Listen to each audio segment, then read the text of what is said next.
पंडित रामकृष्ण, अम्मा जो भी कह रही है इसमें कितनी वास्तविकता है? महाराज, जब इन सब में कुछ वास्तविक है ही नहीं, मैं किस वास्तविकता का अनुमान लगाऊं? ओ अम्मेश्वरी, समझने का प्रयास करो। कठपुतली वाले ने जिस कथा का मंचन किया था वो काल्पनिक थी, काल्पनिक काल्पनिक काल्पनिक थी। देखिए महाराज, देखिए मार रही है मुझे। महाराज, महाराज अधर्म है। कुछ अधर्म नहीं, अनर्थ हो रहा है महाराज। कुछ अनर्थ नहीं हो रहा है, अनर्थ हो रहा है महाराज। धनीमणि, ये लो देखो, अनर्थ की बात कौन कर रही है? जो स्वयं प्रतिदिन 10 सेर अनाज व्यर्थ करती है। महाराज, आप ही मेरे साथ न्याय कीजिए, मुझे न्याय दिलाइए महाराज। अरे क्या हुआ कोतवालन देवी? ये कोतवाल ने पुनः आपके साथ झगड़ा करने का भारी भरकम जोखिम मोल ले लिया है क्या? क्षमा करें महाराज, कोतवालन कितनी बार कहा घर चलो, घर चलो। जितनी बार आपने कहा घर चलो, घर चलो, उससे दुगनी बार मैंने कहा मैं नहीं जाऊंगी, नहीं जाऊंगी, नहीं जाऊंगी। शांत शांत हो जाइए।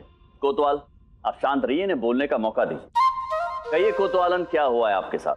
महाराज, वो टीले पे रहने वाली परी है ना, उसके लिए ये मुझे त्याग रहे हैं।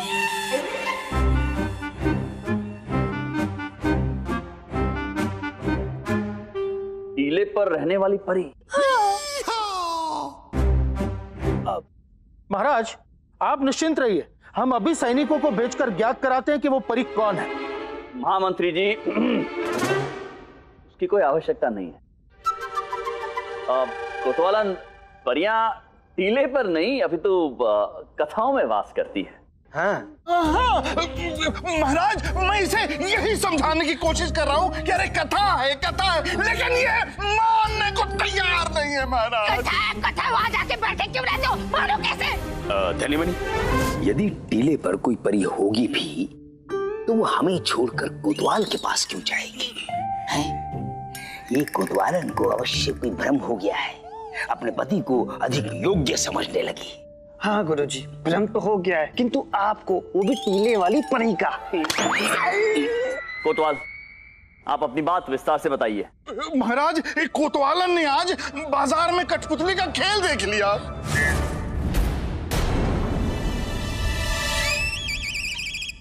गुरुजी, देखा, आपने मटरी प्रसाद की एक नहीं सुनी, पर जिसने मटरी प्रसाद का खेल देखा अब वो किसी की नहीं सुन रहे हैं।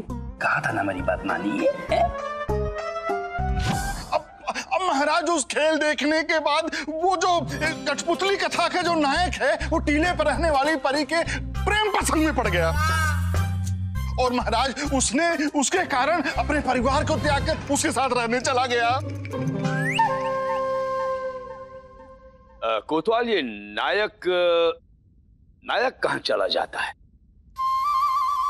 टीले पे जाता है आचार्य, और कहा महाराज। इसके बाद वो कठपुतली कथा के जो नायक है वो उसको ये मुझे समझ रही है महाराज, और उसकी रोती बिलखती पत्नी को स्वयं समझ रही है। बताइए महाराज। महाराज झूठ बोल रहे हैं। हाँ मंत्री जी, ये सब क्या हो रहा है? विजयनगर के निवासी एक कठपुतली के खेल को देखकर उसे सत्य मान रहे हैं। उसमें जो चरित्र होते हैं उन्हें अपना पुत्र, अपना पति समझ रहे हैं। ये हो क्या रहा है हमारे राज्य में? हाँ महाराज, देख रही हूँ। और महाराज, ये जितनी भी घटनाएं सामने आई हैं, उसके मध्य में है वो कठपुतली का खेल, जिसका प्रदर्शन करता अपने प्रदर्शन में इतना निपुण है और कथा का ऐसा जीवंत चरित्र करता है कि देखने वाला उसकी कथा के पात्रों से सीधा सीधा स्वयं को जोड़ने लगते हैं, इनकी तरह।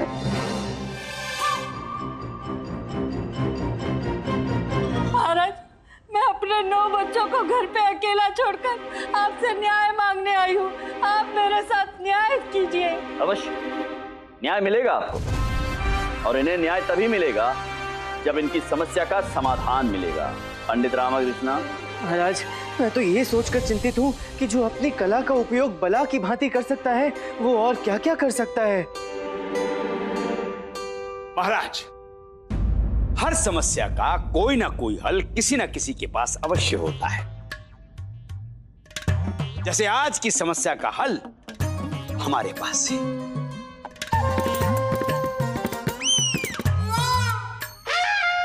अद्भुत गुरु, बताइए जी महाराज, समस्या जटिल हो सकती है, किंतु इतनी जटिल कदापि नहीं हो सकती जिसका हल हमारे पास ना हो। जी देखिए महाराज, समस्या जो है वो एक बीज विचार के रूप में मस्तिष्क में प्रवेश करती है और धीरे धीरे एक विशाल रूप धारण कर लेती है। परंतु यदि हम उस विचार को दूसरे विचार से स्थान परिवर्तित कर देते हैं तो समस्या का समाधान हो जाता है। वो कैसे गुरुवर? प्रत्यक्ष को प्रमाण की आवश्यकता नहीं होती है महाराज, हम अभी सिद्ध कर देते हैं। पंडित रामाकृष्णा, गुरुवर, अभी इसी क्षण अपनी अम्मा को प्रण दीजिए कि यदि कोई ऐसी स्थिति उत्पन्न हुई, अर्थात आपकी अम्मा नदी पर नहाने गई और मगरमच्छ ने आपकी अम्मा को पकड़ लिया, तो आप सब कार्य छोड़कर अपनी अम्मा की रक्षा करेंगे। परंतु गुरुवर, नदी में मगरमच्छ है ही नहीं। हमने कहा प्रण दो तो प्रण दो। वाह पुत्र, अभी भी बहानों के पीछे अपना असली चेहरा छुपा रहा है। साफ साफ बोल दे कि तू नहीं आएगा, मैं कोई आशा भी नहीं रखूंगी। अम्मा, नदी में मगरमच्छ से तो क्या, जीवन में किसी भी संकट से सदैव तुम्हारी सुरक्षा करूंगा। अब प्रसन्न? अम्मा जी, हम भी प्रण लेते हैं, यदि आप पर कोई भी संकट आया तो हम स्वयं आपकी रक्षा के लिए आएंगे। आप निश्चिंत रहिए। और कोतवालन जी, कोतवाल भी आपको प्रण देते हैं कि आज के पश्चात वो टीले पर नहीं जाएंगे। अब जब वो टीले पर जाएंगे ही नहीं तो उन्हें परी से मिलने का अवसर कैसे प्राप्त होगा? आचार्य, आप कैसी बात कर रहे हैं? वो टीला मेरे कार्य क्षेत्र में आता है और उस टीले के ऊपर खड़े होकर मैं पूरे विजयनगर की निगरानी करता हूँ। देख लो महाराज, देख लो। कोतवाल, हाँ महाराज। अभी इसी समय प्रण लीजिए आप। ठीक है महाराज, मैं प्रण लेता हूँ कि न उस टीले पे जाऊंगा न परी से भेंट करूंगा। ठीक है महाराज। अद्भुत, अब तो आप दोनों प्रसन्न हैं।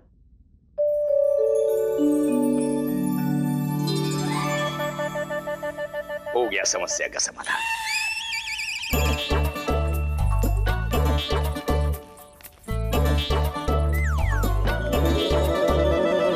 गुरुवर, अद्भुत। धन्यवाद महाराज। महाराज, हम आपके आशयों को समझकर कब से प्रतीक्षा कर रहे हैं।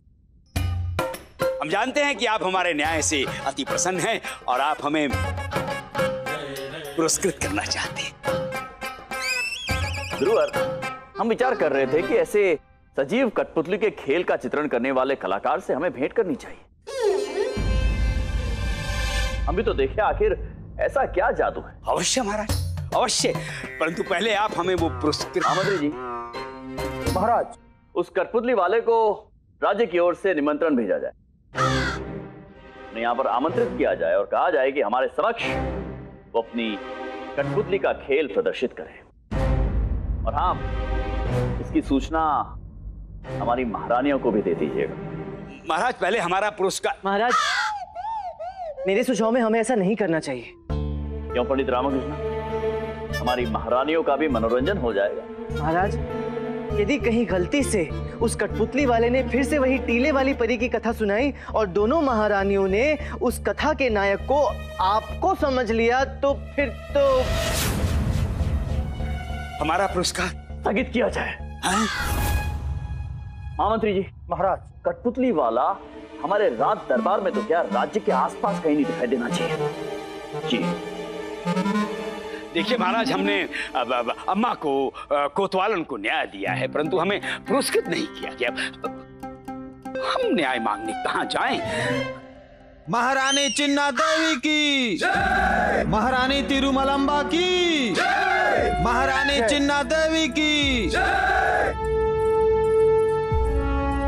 अरे बड़ी महारानी जी, छोटी महारानी जी, आज अकस्मात यहाँ राज दरबार में किस प्रयोजन से क्या सेवा कर सकते हैं हम आपकी? महाराज, आप कोई कष्ट न ले, परंतु उसे अपनी प्रतिभा दिखाने का अवसर दें। किसे? उसे महाराज जो अपनी उंगलियों पर कठपुतलियों को नचा रहा है। बस आप उस अद्भुत कलाकार को आमंत्रित कर लीजिए। जी महाराज, उसका खेल इतना मनोरंजक है कि दर्शक भी मंत्रमुग्ध हो जाते हैं। क्षमा करें छोटी महारानी जी, मंत्रमुग्ध नहीं होते। अभी तो उस कठपुतली वाले की कथा से भ्रमित होकर उसे सत्य मानने की भूल कर बैठते हैं।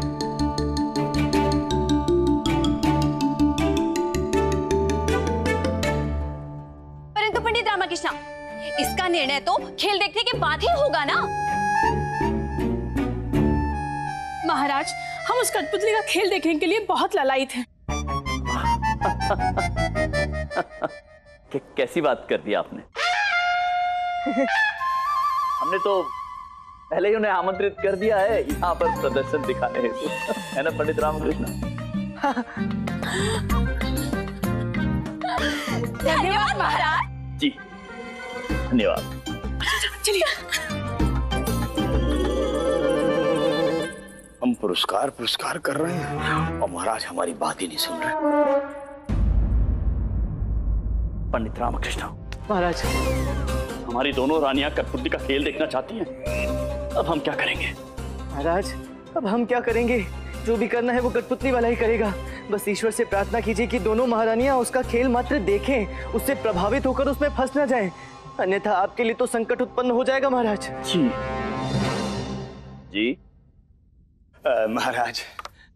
हाँ गुरुवर, आप बताइए। वो हम कह रहे थे कि वो पुरस्कार। गुरुवर, हम पुरस्कार अवश्य देंगे। कठपुतली वाले को पुरस्कार अवश्य मिलेगा, परंतु इस वक्त हमारी समस्या ये है कि कहीं उस कठपुतली वाले ने कोई ऐसी वैसी कथा का चित्रण कर दिया जिससे हमारी दोनों रानियां भ्रमित हो गई तो, और बिना कुछ किए ही आप संदेह के तीरों के निशाने में आ जाएं। जैसे आप भी आ गए थे। हाँ।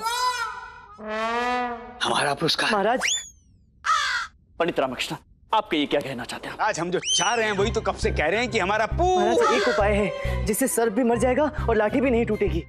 महाराज, सर्प को तो 2 स्वर्ण मुद्राएं लेकर सपेरा भी मार सकता है। पहले पुरस्कार। गुरुवर, हम आपको आश्वस्त करते हैं कि हम उस कठपुतली वाले को पुरस्कृत अवश्य करेंगे।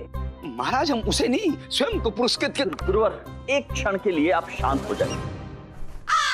पंडित रामकृष्ण, आपके पास इस समस्या का कोई उपाय है? जी महाराज, यदि वो कठपुतली वाला अपने खेल में मनुष्यों से संबोधित कथा का कथन ना करे और पशुओं से संबोधित कथा का कथन करे तो हम सुरक्षित हो सकते हैं। जानवरों की कथा का कथन उचित कथन है। पंडित रामकृष्ण, इसमें उपाय दिख रहा है हमें, क्योंकि यदि कथा जानवर की होगी तो कोई भी व्यक्ति उसमें अर्थात उन जानवर के चरित्रों में अपने प्रियजनों को कैसे देख पाएगा? हाँ महाराज, पंडित रामकृष्ण का सुझाव उचित है। हाँ। अद्भुत अद्भुत। तो तेरा रात दरबार में कठपुतली का खेल होगा। महामंत्री जी, उस कलाकार को आमंत्रित कीजिए, हम भी देखते हैं क्या जादू है उसमें।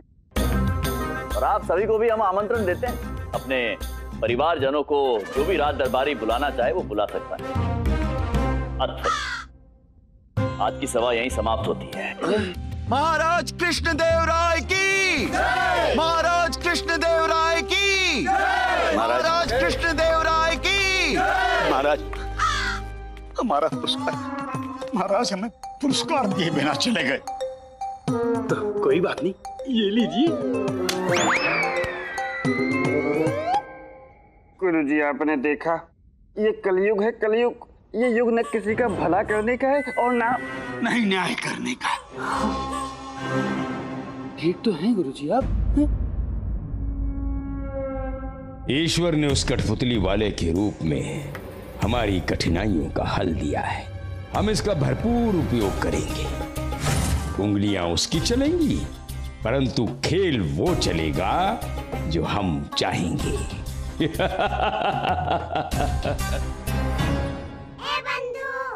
दरबार स्थगित हो चुका है। तू घर जाने के स्थान पर और क्या सोच रहा है? मुझे इस कठपुतली वाले से कुछ अच्छा आभास नहीं हो रहा बंधु। ऐसा लग रहा है जैसे कोई संकट आने वाला है। नहीं रामा, फिर से कोई संकट नहीं।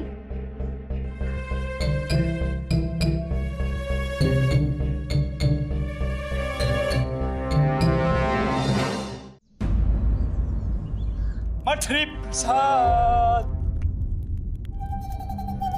मछली प्रसाद, मछली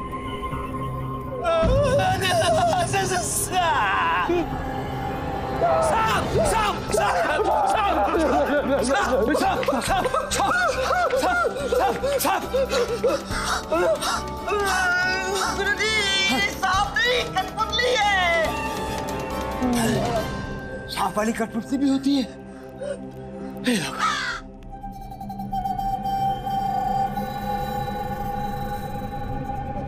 गुरुजी, इन बांसों के सहारे खड़े तंबू में ही कहीं बैठे होंगे वो मछली प्रसाद जी। तंबू से अधिक तो हमारे गुरुजी तने हुए हैं। कहाँ है वो कठपुतली वाला? ओ मछली प्रसाद, ओ मछली प्रसाद, मछली प्रसाद, मछली। भगवान, ये क्या भला है? कौन हो तुम लोग? कौन बोला? कहाँ से बोला? अपने मुंह से। और तुम हमारे स्वामी का नाम क्यों पुकार रहे हो? तो बिना पुकारे हम कैसे बुलाएं? बिना आज्ञा के प्रवेश करने का दंड तुझे अवश्य मिलेगा। देखिए महोदय, हमसे यहाँ पर बिना आज्ञा प्रवेश करने की भूल अवश्य हुई है, किंतु ये भूल हमसे नहीं हुई है, हमारे बिना ज्ञान वाले गुरुजी से हुई है। अरे मूर्खों, निकलो यहाँ से, निकलो। गुरुजी, इससे पहले कि ये सब हमें कठपुतली बना के यहीं लटका दे, हमें यहाँ से निकल जाना चाहिए।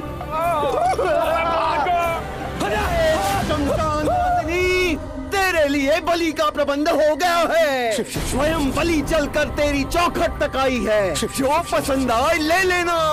अरे धनी मनी, हमारे पीछे क्या तुम्हारी अम्मा का आंचल लटका हुआ है जो तुम छुप रहे हो? बचा लो गुरुजी, देखिए हम मछली प्रसाद से मिलने आए हैं। अपने आवास पे तुमने उनका स्वागत अपनी खड़ाओं से किया था।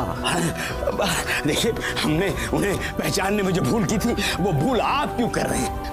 हम अपनी वाणी में एक संदेश देने आए।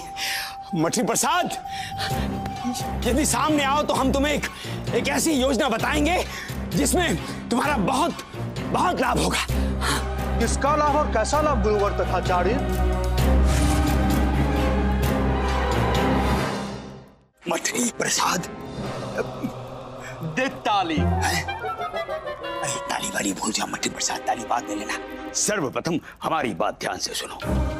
महाराज ने जो तुम्हें आमंत्रण दिया है अपनी कला के प्रदर्शन का, उस प्रदर्शन में लाभ के दर्शन केवल हम ही तुम्हें करवा सकते हैं मछली प्रसाद। ठीक है गुरुवर तथाचार्य, मैंने अपने कल के प्रदर्शन के लिए अपनी सबसे उत्तम और प्रिय कथा चुनी है, पाखंडी लोमड़ी, जिसमें पाखंडी लोमड़ी वन के सिंह को पाखंड के द्वारा लूट लेती है। ना ना ना ना ना, ये नहीं मछली प्रसाद, इस कथा को भूल जाओ। इस कथा को हमारी गाथा से जोड़ा जा सकता है। देखो, तुम ये जो पूर्व वाली गलतफहमी है उसको भूल जाओ और लाभ के लिए तैयार हो जाओ। ठीक है गुरुवर तथाचार्य, मैं कठपुतली को अपनी उंगलियों पे जैसे चाहूं वैसे नचा सकता हूं, लेकिन आप जो अपने शब्दों के जाल से मुझे नचा रहे हैं, ये मेरी समझ से परे है। हम समझाते। लाओ, ये लीजिए गुरुजी, ये इसे अच्छे से पढ़ो।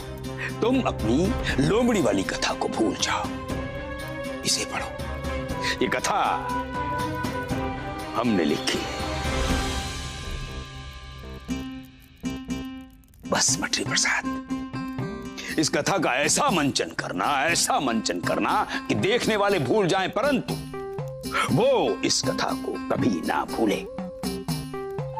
गुरुवर, वो कौन? पंडित रामकृष्ण। मछली प्रसाद, हमने पंडित रामकृष्ण के विषय में सब कुछ इस कथा में लिखा है, ध्यान से पढ़ना। और बस महाराज और पंडित रामकृष्ण के बीच संदेह की ऐसी गहरी खाई खोदना जिसमें गिरकर महाराज का विश्वास जो है पंडित रामकृष्ण के प्रति, सदैव के लिए आत्मदाह कर ले, मिट जाए।